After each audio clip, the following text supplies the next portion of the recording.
Welcome to the Voices That Propel Us, stories of justice, action, and community, a space where justice meets action and community voices rise. Each episode, we bring you stories from the front lines, changemakers, disruptors, and everyday heroes who are building a more just, equitable, and liberated world. This is more than a podcast. It's a call to listen, learn, and move together.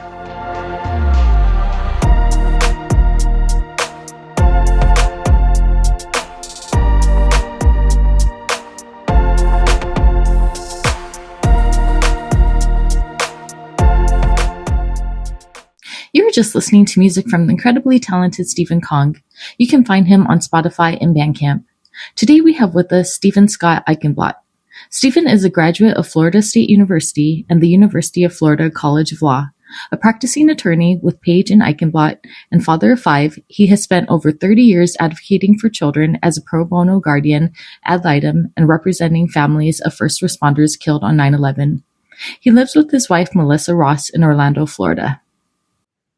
Well, hello. I'm really grateful and honored that you're here today. As I was telling you earlier, you're such a beautiful writer, and I think have so much courage in being vulnerable with your personal stories. And I love seeing how that connects with you being able to uplift and empower other folks and really stand with them. But how are you doing today?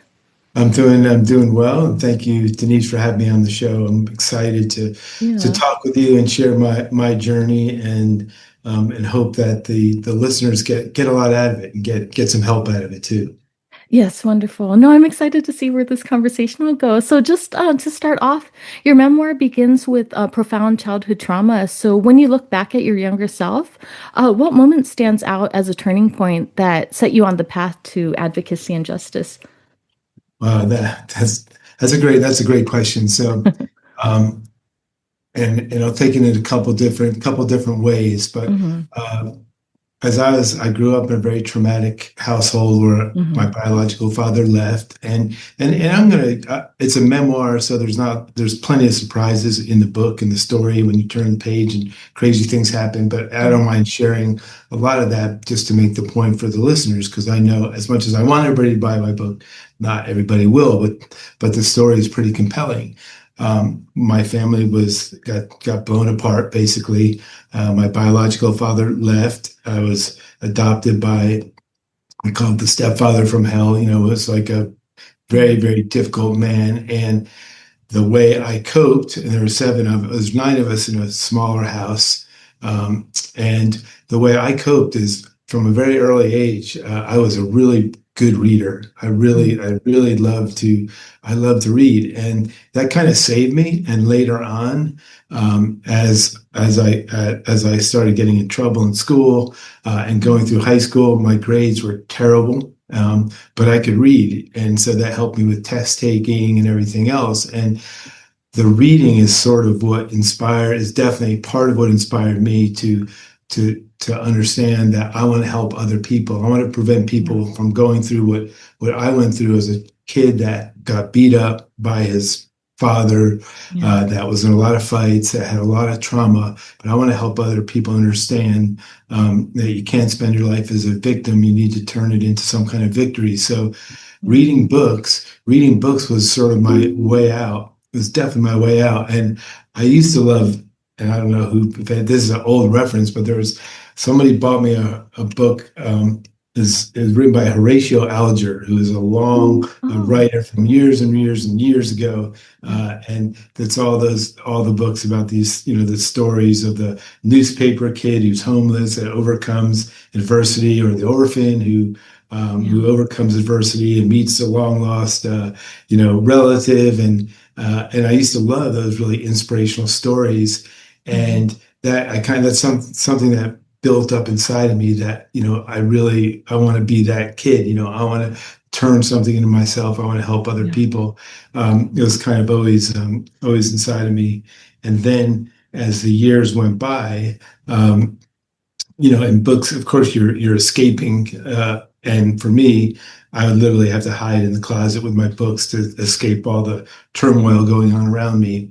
And as I got older and I branched into other books, and I was an advanced reader. So like in middle school, I'm reading books, by like Leon Uris. He wrote Exodus and Battle Cry and books that most seventh graders aren't reading. But nobody knew I was a reader because I kept it hidden. Okay. And then I started getting into James Michener, who writes these books that are like thousands of pages long. And I started reading about, the Native Americans in Centennial, in a book called Chesapeake. There's a lot about the Native Americans and how they were oppressed and and all the horrible things that happen. And I'm like, I want to help those people. I want to help. Yeah. And later on, which is also in my book, I actually wound up seeking out the Native Americans through the Florida Governor's Council on Indian Affairs, and I went to work for the Seminole and Miccosukee tribe, all while I was flunking out of school. Okay.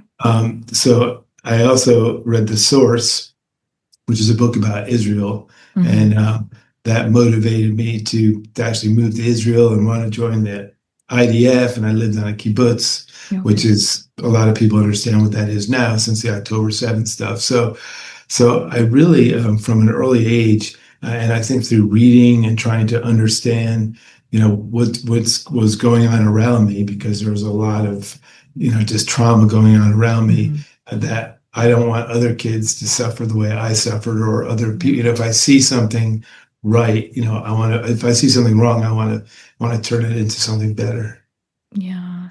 No, that's really beautiful. Thank you so much for sharing that. And I think it takes such great strength to like take your challenge and like make it into strength and do something with it because yeah, also growing up through my life, like I've also been going through a lot of trauma and I was thinking like, there's different paths I could take. I could either let it keep me down or I could use my experiences and because I feel like I've been an empath most of my life too and just don't like seeing other people in pain. So, helping them. But yeah, I think it just like that's why I don't look down at people at all who might struggle with like addiction or like this and that. Cause I feel like if I didn't have those mentors in my life, I probably would have just gone down that self-destructive path. But yeah, I think it takes incredible strength that you're like really have this heart to like help people. And that's why I really wanted you on this podcast. But what made you decide to like, or what was that point when you decided that you wanted to take your experiences and actually like put it into writing, like put it into that book, Pretend You Are Dead, that Pretend Uh, They Are Dead?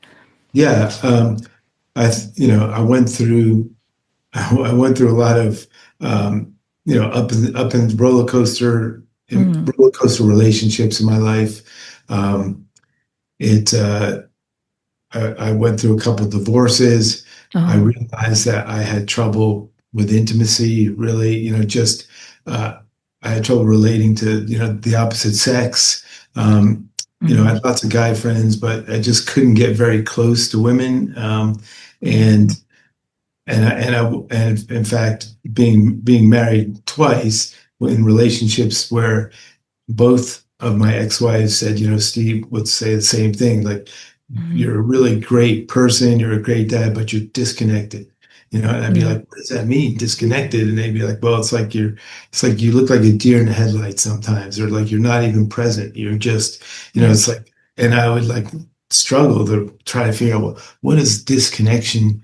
What does that mean exactly? And why has that happened to me? And I reached the point where I needed to decided that I was going to get some therapy, and I have a whole chapter about this in my book. I went to this Mm. a therapist in New York in February from Orlando, Florida, because I was pretty desperate, and she was incredible. And Mm. I going through that therapy, realizing, what I had inside of me, how much anger I was carrying around. Um, and Yeah. after my second divorce, and I was alone, and my kids were with their moms. Hmm. Uh, Even though I saw them all the time, I had I decided that I wanted to start writing some things, like journaling. Okay. And in the meantime, while all this was happening, my biological father, who I sort of connected with years later, Hmm. um, he died, and I didn't have a close relationship with him. He didn't have a close relationship with anybody, but I decided to go to his funeral. And when I went to his funeral, I was approached by there weren't many people there, so I was Yeah. approached by somebody who said he was his first cousin. He'd been my father's first cousin, and he Uh-huh. said, "You know, your father was a writer." And Mhm. I said, "No, I mean, he had been a veterinarian." I go, "He was a writer." He said, "Yeah, and he wrote thousands of pages. Would you like to see him Uh-huh. sometime?" And so he shipped a box of thousands of pages. My biological father kept a journal Uh-huh. every almost every day between 1960 and 1990. Uh-huh. He also wrote tons of articles that were published in like Esquire, Playboy. Like he was a real writer. Won some Wow. national book awards. Um, and when I took all that and I started going back through his life, Mhm. and all the writing, I decided, I want to try to incorporate his life and the mine and like write almost a memoir together, like with his soul, with his spirit behind it, Mhm. and with mine, and and so there's a lot of convergence, um, but it's just at some point I just sat down and just started throwing it on paper, and Wow. and I realized that I enjoyed it and it was Yeah. very therapeutic. Uh, Yeah, no, thank you for that. That's what I was wondering about. Like if you actually putting it out, was that a form of healing in itself for you?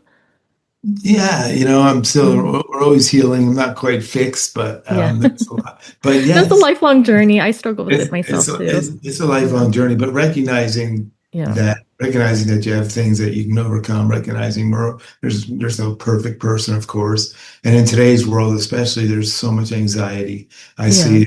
I'm a lawyer that does personal injury. I also do a lot of guardian ad litem stuff where I'm in the system representing children who have either lost their way or their parents have given them up or Yeah. they're born to with drug issues. And there's just a lot more these days. I think post COVID create Mhm. a lot of stress and of course social media and all that. So um, Yeah. it just so I've been using my story to reach out to kids also and That's so cool. having them understand your parents aren't perfect, even if they Yeah. tell you, you know. No, actually, that's a good segue into the next question I was going to ask you about. So, it's something that I also think about in my own life. So, as I previously mentioned, I also grew up with a lot of trauma, and I have a 10-year-old little girl now, and I just think about like wanting to break the cycles. So yeah, how was that for you? Just like breaking your own cycles of like trauma and abuse, and yeah, just like I guess doing better for yourself and your children. Sure. Well, like you said, it's everything. It's a continuing journey. But one of the things about my story is my biological father left me when I was about 4 years old. He just, Yeah. and I'll share this. So, my book, I'll put it up here. Yeah. Pretend they are dead because people are very interested in the title. Yeah. Um, and the title comes from I mentioned my father he had been a writer, and Hmm. what I found among his writing was he actually wrote a story about the last night that he spent with his kids. And I Okay. mean, and it was published in like the mid 1970s. I didn't see it till years and years and years after it was published. But there's a picture of a man with his back to his three kids, and Hmm. in it, he talks about which I didn't know was the last night I was going to see him, that I was never going to see him again. Yeah. Nobody told us. Yeah. And he writes about that last night, and then he says part of what he says is that he'd been to a psychiatrist, and the psychiatrist said, "Just pretend they're dead." Oh, Uh, wow. and it's Wow. pretty strong. And that was just he just shut us out. We lived 2 miles away from him and never saw him again Yeah. until another part of the story. Yeah. No, no, no. Thank you for sharing that too. And just speaking more just like in your work with yourself and your work with others, what have you learned about the way that trauma shapes identity and how can identity shift once healing begins? Well, certainly, first of all, you have to recognize that no one is going to do it, but no one's going to do it except yourself. I mean, you Uh-huh. can get help, therapists, and everything else, but if you don't do the work, you're not going to change. Hmm. And because trauma, it shows itself in a lot of different ways. Yeah. and a lot of things in your personality. And I mean, we've all been through some kind of trauma. Some were bigger than others, but I think once I started working through it and not hiding from it, Mhm. not hiding from what was inside, that helped me realize, I needed to straighten up in certain ways and work on my relationships, work on vulnerability. I did a Yeah. lot of self-help stuff. I went to like a Tony Mhm. Robbins thing. I did a lot of different things to try to I want to get better, and I don't want to be that kid. I grew up with my father who adopted me telling me I'd be a loser, I'd never amount to anything. So, Uh-huh. um, I've worked hard on changing myself, and then breaking the cycle. My biological father, he left us. His father had left him, and Mhm. his brother, who was my uncle, left his kids. I mean, it was just uh, they just, I don't know why, but it was just a cycle that I was determined to break. So no matter how much I struggled maybe in the marriage, my kids were always number one priority. Yeah, no, that's really beautiful. And again, like I was saying, I think it's really wonderful the way that you take your own like story and history and just like healing for yourself and also like applying it like helping others get through this as well. So many of the listeners that I have like also struggle with a lot of like maybe painful things that they've been through, especially like being marginalized, also facing oppressions. So what do you want them to know about the possibility of reclaiming their narrative? Well, they definitely can, but they have to figure out their own pattern for doing it. Mm. And I've read a lot of books over the years, and a lot of self-help books and a lot of philosophy books. And it's Mhm. that voice that talks to your brain. You get that voice in your head that talks to you. You can't always listen to it. Uh-huh. You have to try to make it a positive voice and not a negative voice because it will weigh you down. It will cause Yeah. fear. The way to get better and the way to overcome trauma or whatever, or being marginalized, is to understand that you're going to have to step out of your comfort zone. Whatever it is, you have to step out of your Yeah. comfort zone.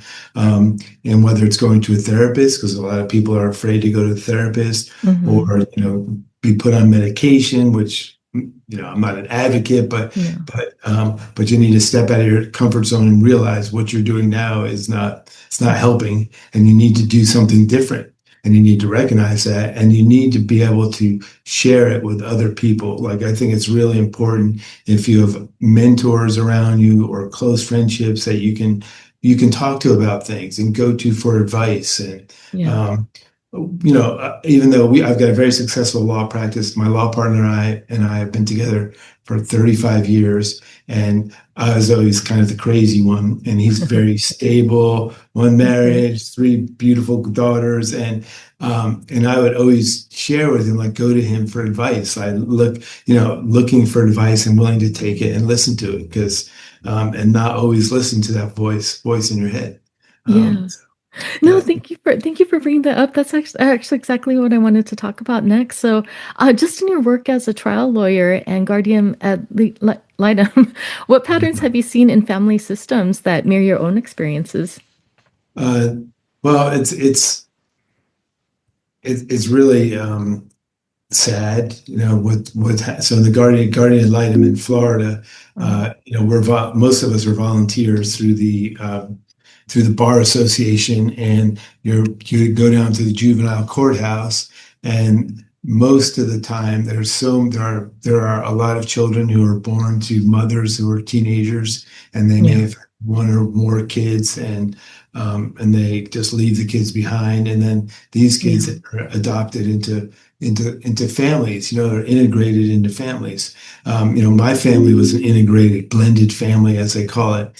I Hmm. see that in the Guardian Lighting program, and my part of my job is to meet with the family that's taking on these children, Hmm. these foster children, to see whether or not that's a good fit for either the child or the family. And I have Yeah. an independent voice. The judge relies on the guardian ad litem for. I'm not an expert, other than I'm a neutral attorney that is trying to make sure that the kid isn't put in a dangerous situation, and that the parents understand what they're getting themselves into. So Mhm. sometimes I see things like that where they have wonderful results, and family adopts multiple kids, and I'm able to use my own experience growing up in a family with a blended family with chaos and Yeah, craziness, and I'm able to relate to people, that's wonderful. use that personal experience. So I think that really, that really helps. Like, I lived it. I was a kid in the middle of a Yeah. child custody battle, and I lost. My father lost. Because I lost him. No, thank you for sharing that. And, just as we've been talking, it seems like you've always had that innate desire to connect with people and, empower folks. So when did you realize that you wanted to like make a career out of this? This is something that you actually wanted to do as a profession. Yeah. So it was really a moment, kind of like one of those fortuitous moments. I had gone to Israel. I went to I graduated from high school with like a 2.0, like Okay. a very low GPA. But I'm actually very smart, but I never tried in high school. I was very defiant. Yeah. And but I wound up getting into Florida State, which back then was a lot easier to get into than it is now. I could never get into Florida State now Uh-huh. because it was a state school, and we had 7 kids. So if I was going to go to college, it was going to have to be a state school, which is the only kind of school I'd probably get into anyway at that time. And when I got into school, I had no idea why I was even in college, other than, okay, this is what you're supposed to do. So I didn't know what I Okay. wanted to study. I just, failed algebra 20 times. Uh-huh. I just stopped going to class. I started partying. I just did all the things because I was completely lost. And then I went to work. I one day, literally one day, I was sitting there and I had read that book, Chesapeake or Centennial. I can't remember which one exactly. And I was Uh-huh. at Florida State, and it's the Florida State Seminoles, which Seminoles and Miccosukee tribes are the Okay. Florida tribes. Okay. And so I'm like, well, we're the Seminoles. I wonder if a Seminole has ever attended Florida State University, and maybe Uh-huh. that's something I should look into and can help, figure that out. And so I literally like went in the phone book. I I saw Florida Governor's Council on Indian Affairs, Okay. and I was 19 years old, and I'm like, I'm going to call them and see if I can meet with them and talk to him and ask him, like, because I was interested in helping. And Okay. I didn't know what I was getting myself into, but I did it, and I went down there, and I mean, the story goes back 40 plus years, but I'll never forget it because I was in Tallahassee, which is the state capital, Mhm. and the Florida Governor's Council was there, and the head of the Florida Governor's Council was a guy named Joe Quitone. I think is how you pronounce his Okay. name. He's a really nice man, and I talked to him on the phone. And Uh-huh. then when I met him, like, it never crossed my mind, that he was Native American. And when I met him, he was, wearing the traditional Okay. garb or whatever. He's like, I'm like, wow, this is it's pretty cool. Yeah. I want to help these people. And so I gave up college, and went to work there, and then uh, realized that Florida State wasn't going to let me come back to college because they kicked me out. Uh, Okay. so then I went to Israel, and while I was in Israel, I started reading a lot of self-help books. They had a library there, all these old Okay. books in the library on this kibbutz in Israel, and I started reading, How to Win Friends and Influence People. There's all these, all those kind of books. And there Hmm. was a moment in time, like, I can remember it very clearly, where it's like it finally crossed. This is why I was bad at math, because I never put the two things together. Uh-huh. These self-help books means you have to help yourself. Nobody else is going to do it for you, and like that's the it's not just self-help. It's help yourself. You have Yeah. to do it yourself, and that was when I realized, okay, no one's I got to get my tailbone in gear and Okay. figure out what I'm doing with my life. And if I want to help people, that I need to have the tools to do it.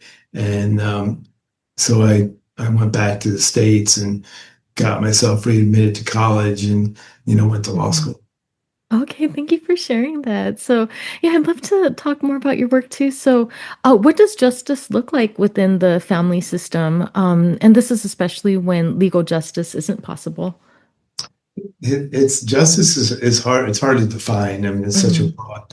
such a broad term. I think Right. the in the like in as a in my guardian ad litem work, um, the system works best Hmm. when you can get a wonderful families involved, and you can see like through to an adoption, getting children adopted, better families, and so forth. Hmm. So, um, but the system is so overcrowded. There's so many kids in Right. need. There's so many families in need, and I challenge some of my friends whose maybe their political beliefs are a little bit different than me to go down to the courthouse or Yeah. juvenile courthouse and Great Oaks Village, which is where all the foster kids live, and take a look at what's going on down there. When you people criticize them for not, they think these people don't, that they're like sucking off the system, and Right.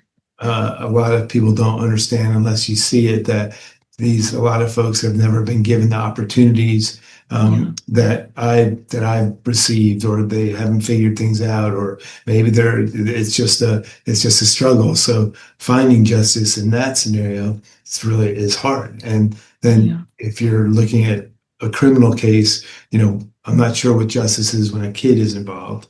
Hmm. But so there's a lot of ways to define it.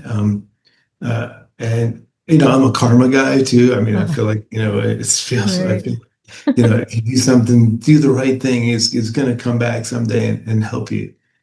Yeah. No, actually, that's what I was curious about because I agree with you too. I think justice is really complicated, but yeah, just on a personal level, what does justice mean to you? Yeah, I think it just when somebody calls me and says, you took care of me, you took care of my family, Yeah. whether it's a jury trial and you've gotten a good result there, or even if it's something small. I, I'm a person of like, it's easy to say, but I think Yeah. my reputation in community is somebody of like high integrity with strong principles, because I Hmm. want the right thing to happen. Yeah. So I think justice is just fairness with a few barbed wires. No, I agree with you too. I feel like just that karma piece, like I really, really want to believe that. But I don't know. I think honestly, I've been struggling with a lot because like I feel like people who have the power, they just oppress people. And I feel like, but then they have all this money. And I don't know, it just like for me too, I think just in my personal network, some of the hardest working people that I know are people who like get low income and, are barely making ends meet. So I'm just like, I don't know. I think I struggle with it. It's like even for myself too, I feel like I really want to be a good person and a little bit about my background. So then, I got laid off. I'm having a hard time with this job market. And I'm just like, I don't know, just I want karma to work, but a lot of times it just doesn't seem like it happens though. Yeah, well, you have to work for it. Like it does eventually. You just don't know when it's going to happen. You don't, Really? You think so? and I really do. I really do. But Yeah. or maybe that's my rationalization for when things don't go my way, and Yeah. like it'll catch up with you at some point. It's I look at it. But for me, like when I used to do a decent amount of like medical malpractice cases, on the Okay. plaintiff side, representing plaintiffs, and it would be me and maybe my law partner, and we'd be suing a hospital, and there'd be like 20 lawyers on the other side, and I was never intimidated. I always felt like, okay, this is it. This is Hmm. even though we're the underdog, I like being the underdog, and Right. Me those too. people by surprise. So, Yeah. but you have to. I think you have to create. You have to create positive energy, and you have to create those breaks by whether it's Hmm. starting a podcast or. I tell my son, like, go knock on doors if you're like looking for new business. Just get Right. out there, meet people. Join organizations. Right. Create, whatever it is that you enjoy doing. I think that's where your focus should be. No, that's wonderful. No, I totally feel that too. I feel like, I'm the underdog a lot too. But do you feel like in a way that you're representing people who like also are the underdog? Do you feel that kind of connection with people too? Oh, absolutely. Okay. I definitely do, and I feel like it's living in Florida, which is a very, very conservative state. There's a Yeah. lot of laws that have been passed by the legislature that are oppressive, and especially Okay. to the underdogs. Right. The people hurt on the job, and low income people, and there's just so many different things there. And Hmm. I like when I can stand up and fight for people that are not used to having anybody fight for them. Yeah. So I make myself, available and try to use my network to help a lot of those people. Yeah, no, I think that's really beautiful because I think you've mentioned in your bio that you've represented some of the most vulnerable communities. So these also include the 9/11 first responder families. So yeah, I just wanted to see like, how does your personal history shape the way that you advocate for others? I think, well, there's several parts to that. One of it, I grew up in a house where my father, the one who adopted me, he's sort of like a verbal terrorist. I would say, Mm, like, there are physical things, but he was very, verbal, yelling, screaming at everybody and calling people names, and just his voice is still in my head, and I have to turn it off sometimes, telling me yeah. I'll be a loser or whatever. But what it did is I turned that into a strength, so I feel like I can't be intimidated, like in whether it's in the courtroom or or when clients come in that Hmm. think because I'm this fancy lawyer that they can't talk to me, or or somebody tries to bully me. Nobody can bully me because I spent my childhood being bullied and I Right. fought back, and that was part of it, physically. And so I think I'm able to use what some of the tools I learned the hard way that Yeah. help me in my practice. People walk into a law office, and a lot of people don't know any lawyers, and Uh-huh. have never met one, so they're afraid maybe, or they're like intimidated about coming into our office, or I don't want to bother you, and like Yeah. and there are plenty of lawyers who are like that, they don't meet with the clients, they're standoffish. You might see them for 2 minutes or something, but we're not like that here. Yeah, no, I love that. And just in your work with the clients, have you learned anything about, or like, or is there anything that you've seen that your clients taught you about resilience or healing that you didn't expect? Oh, absolutely. I mean, Hmm. it's it's really there. I mean, let me think about the best way to put it. I can give you a couple examples. Uh-huh. I represent Hmm. a family. The man is he had his child on his lap, and this bale of hay fell, and he fractured his back and paralyzed, has spent his life in a wheelchair. He was a Uh-huh. cattle ranch manager. He was a cowboy of Okay. a big ranch in Florida, and I mean, the guy is amazing. He's like a heroic. Um, he's still, this accident happened 30 years ago. I talked to him last week. I still talk to Wow. him all the time to help him with little things, but he asks about my family. He asks how I'm doing. He hardly goes to the doctor, and Okay. he just, and he has not let his injury get in the way of raising a family, being a farmer. He's not getting on a horse, but Okay. he's out there. Uh-huh. He's out there working, and he has really strong principles, like really rigid Hmm. principles about what he believes in, what's right, what's wrong. But I've learned a lot from him because of how tough he is. Like Yeah. if I start feeling sorry for myself, you know, Uh-huh. um, another example that was surprising was I Uh-huh. represented. I think the family was originally from Argentina or Venezuela. It was this man was a jockey, Hmm. um, and he fell off a horse, and he suffered a significant brain injury, and Okay. he was in what I think they called it like a walking coma.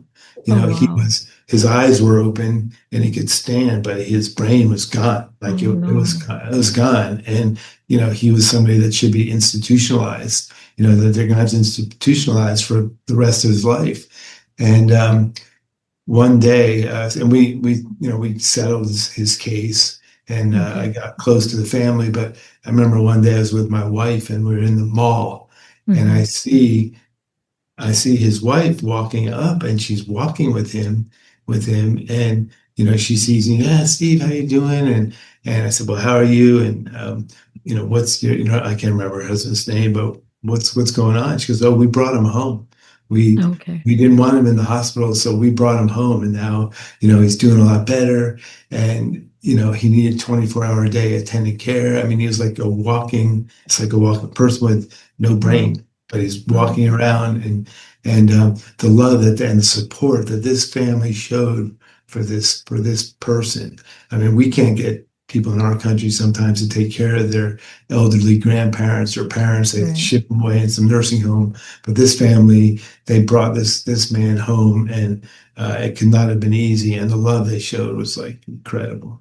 Okay, no, no, no. Thank you for sharing that. And yeah, it's just beautiful work that you're like being there for people in their most vulnerable moments. And so the next question I had for you, it really resonates with me as well because I feel like when I face my painful truths, it feels more like freeing and liberating for me. With that, was there a moment in your journey, so this can be either personal or legal, when truth became more liberating than painful? Yeah, I think it is I think it is liberating whenever, but some truths are more painful than others, I think. Yeah. And I think the most, I went through a couple divorces, and Hmm. that was hard. And in my first divorce, and I get along fine with my exes. We all get along well, and the kids they're grown, but they're all great. And I Hmm. had tried to make sure that I wasn't one of those families where you're at war because you're in a divorce. Um, but it took me a long time to lead the marriage.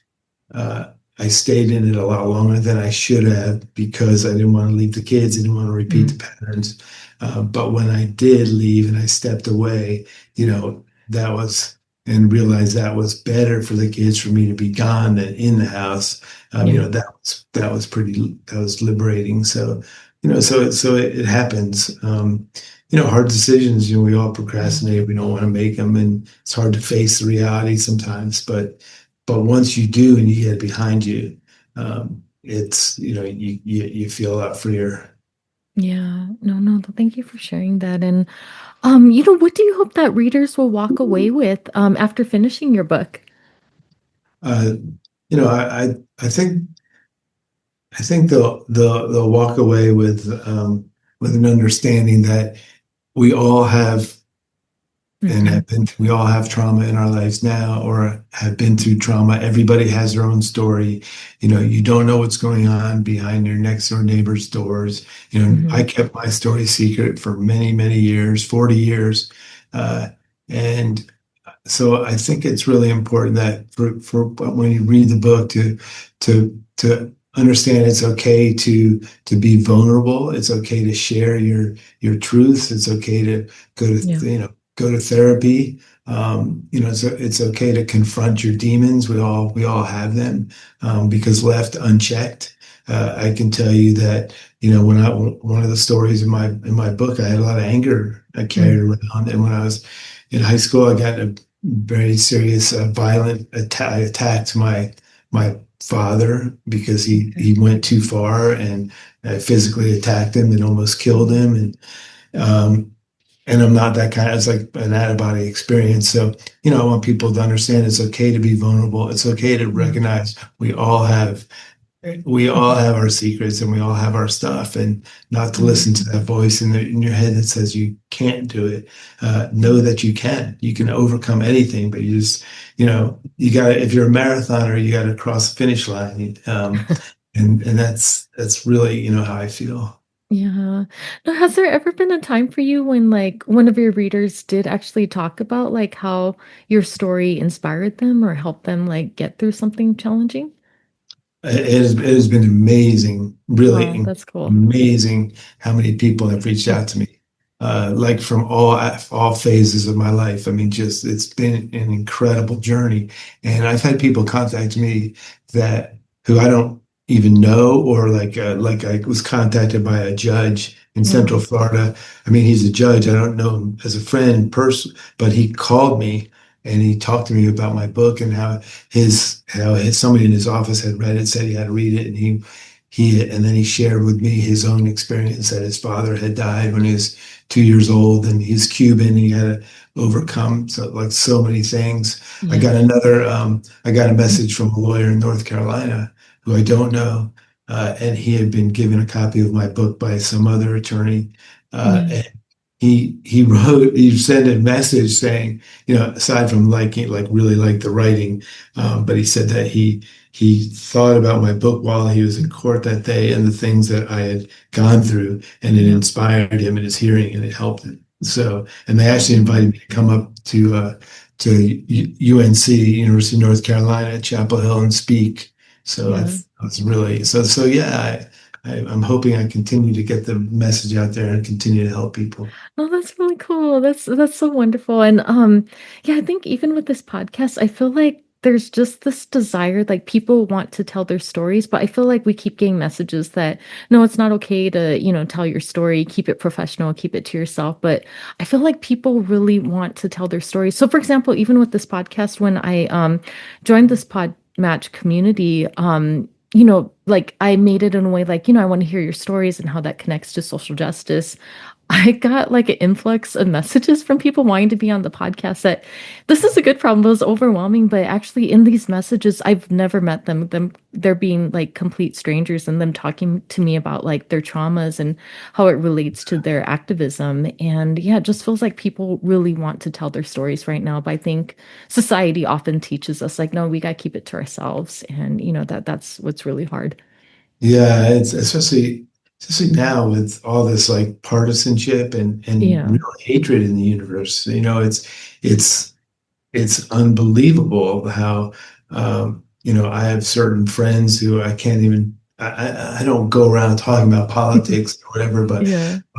but I have friends that you can't even talk to them. And I'm going to give you an example. This is not political. This is going to give you an example. Like Joe Biden, whether you like him or hate him, he was a Okay. good dad. Like Hmm. he was a good dad. He's a good man. You may hate him, but whatever.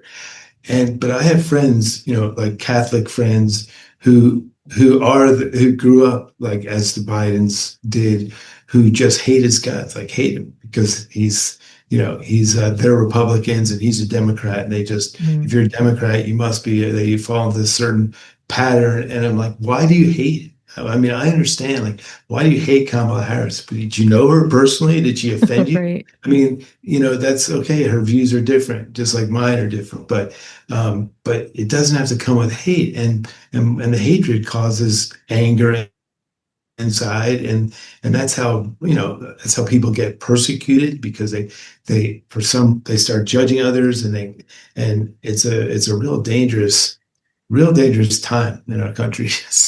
Yeah.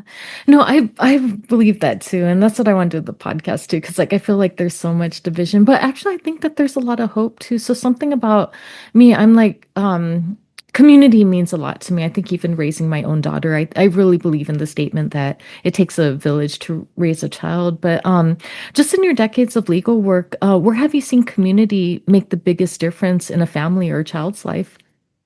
I think that, well, like living in Florida, where Hmm. I've really seen people come together is after a tragedy. Um, People come together and supportive after a hurricane. The communities get out and they start helping each other. Yeah. It's funny because, and it's a great question, but you can have a local sports team, the Orlando Magic, and Yeah. all of a sudden everybody gets together because they all are focused on supporting one thing, Right. and something like a sports team, everybody gets together, we're all Magic fans, you Yeah. know, which is, I mean, listen, I'm a sports guy, but I Okay. mean, it's not the end of the world for me whether the Magic win or lose. I'm not that kind of sports person, but the community is capable of getting Right. together, of being connected. Orlando. We're right where I am in my office. I'm about a mile from where the Pulse shooting occurred. That was Hmm. one of the mass shootings, Oh, and wow. Yes, yes. yeah, Wow. and guy went into um, as a gay club, and he shot down all those people, Yeah. and the community really came together, like really came together to support the gay community here in Central Florida, Hmm.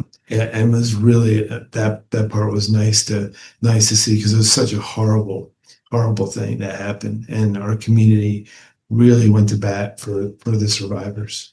Yeah, no, that's really beautiful. And the next question I had for you. So, one thing I do want to do through this podcast to just inspire people and let people know that, anyone can make a difference. So, how can everyday people, so this means not just lawyers or even professionals, support vulnerable families facing trauma or system involved challenges? You can, I think the way to support other people is by volunteering. Mm, Uh, you can, I know, like in Orange County, here in Orange County, Florida, uh, they're always looking for people to help with like guardian ad litems. You can go train. You have to be a lawyer to be a guardian ad litem, but you can help. You can train to be like an assistant. And this is all volunteer, and they'll assign a family to you and a guardian, and that way you can help the families yourself. okay. So there's of course there's food banks, and there's different ways that you can inspire. Uh, Yeah. I used to go talk to high school kids, for a long time about different ways to get involved in the community. It really, if you, there's no excuse for not helping other people. If you love dogs and you don't want to have one yourself, or go to the Humane Society and volunteer.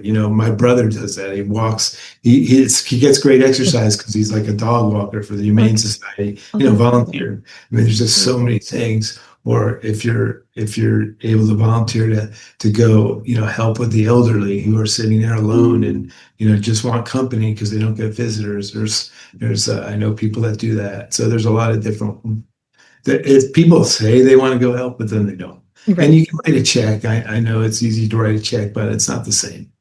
Yeah, no, I agree. And I think I think people also just, it's not that they don't want to, I think they just don't know how. So I give people tangible resources like, no, there's literal sites like go to volunteermatch.org. Absolutely. You could Right. find something. So I think maybe some people just want to help, but they just don't know how to start. And yeah, I feel like I'd love to just share tools with people. Like these are tangible ways. So I appreciate you Yeah. giving like very tangible Yeah. ways to Right. get It's involved. easy. There's no excuse. Like if you don't tell me that you don't know where to go. Just figure out what you love doing, and I guarantee there's somebody that will Yeah. accept you and want your help. Uh, Yeah, no, I really love that. So, what gives you hope today in the fight for justice and healing?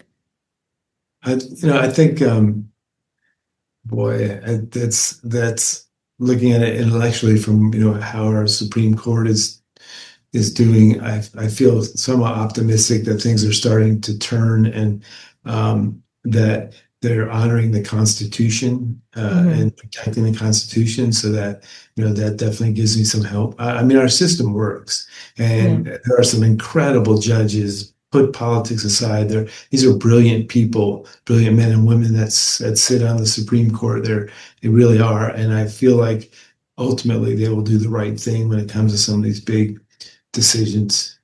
Okay. Okay. Awesome. So, just as we're wrapping up, where can listeners find your book, Pretend They Are Dead, and explore more of your work? Yeah, it's Pretend They're Dead is on Amazon, of course, and I have a Okay. website, and maybe you can put the link up there. It's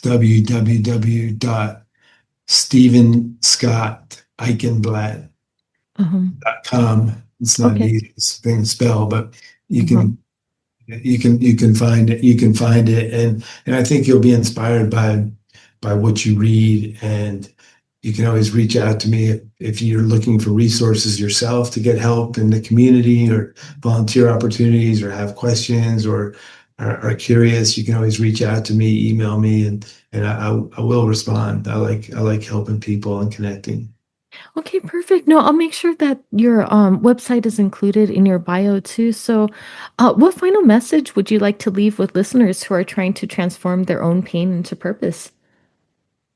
Um, yeah, I mean, don't be afraid to step out of your comfort zone. Uh-huh. Don't stay a victim. Be a victory is what it's all about. We're all victims of something, and you can get out there and get beyond it and learn to teach others not to be victims. So that's Yeah. pretty, be determined, be Uh-huh. resilient, be courageous, like really courageous. And if you're going to start something, finish it. Don't be the person that says, "Oh, I want to run a marathon, but," and then, there's no buts. If you want to, then do it. Doesn't matter if you're on it 14 hours or 1 hour, you can do it. Yeah.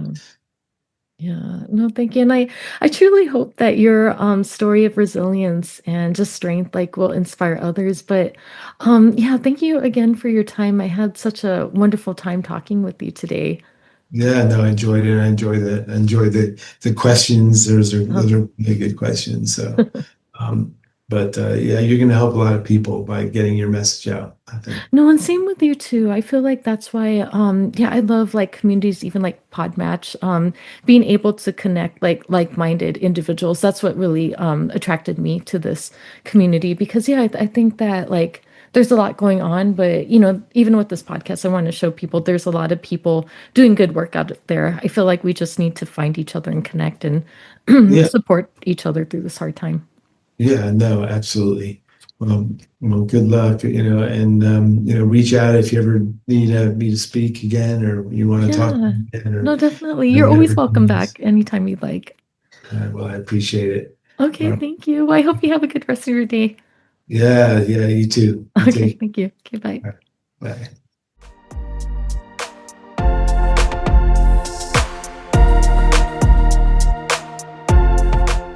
Thank you for being here and tuning in to Voices That Propel Us, stories of justice, action, and community. Your presence in this movement matters. If today's conversation moved you, share it, talk about it, and keep the work going. Together, we're not just imagining change, we're making it. Until next time, stay bold, stay grounded, and stay in the fight.